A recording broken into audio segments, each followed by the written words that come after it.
मालूम नहीं ये वीडियो कहाँ की है, लेकिन अपने ही भाई की मौत के 2 साल बाद भाई ने अचानक अपने मर चुके भाई के बेटे से 60,000 रुपए मांगने लगा कि तुम्हारे अबू को कर्ज दिया था किस हद तक वसूल कर लिया। आपसी नफरतें बढ़ गई हैं, खानदानी मामलात कब्रिस्तान में तय हो रहे हैं। इस वीडियो को देखें और इबरत हासिल करें। ये जनाजे उठने के बाद किए इन्होंने 2 साल बाद 2 साल बाद याद आए इनको 60,000 रुपए। ये 60,000 रुपए दे दिए हैं हमने।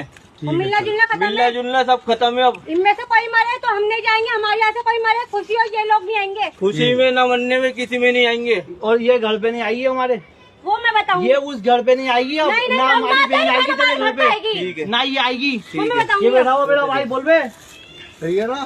ठीक है चलो बस बात कर लो। चलो भाई बना दी भाई। पैसा कितने देना है, इन्हें कितने दे? पैसे गिन लो। तो चिल्ला रहा हो, चिल्लाओ मत, हाँ चुप हो जाओ, कर लेना कोई बात नहीं, छोड़ो।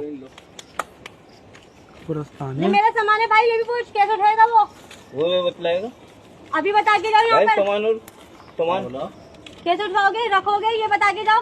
क्या रखोगे? अभी दोनों अल्लाह मैं वहाँ पर नहीं रहूंगी। तुमने वहाँ से निकाला था, तुमने वहाँ से निकाला था मुझे अपने बाप के कहने पे, मुझे नहीं पता। यार एक मसला निपटाओ पहले। ये बातें घर जाके करना, वो घर जाके करना, ये बातें घर जाके करना भाई, यहाँ ना करो। अम्मा अब्बा के कहने में, बहनों के कहने में भड़कावे औलाद को निकालेगा। जो जवान लड़की याद नहीं आई थी, आज जवान लड़की याद आ रही थी तुझे? हाँ, तेरी वाली भाषा में बोलना पड़ता है। ये गलत बोल रही है।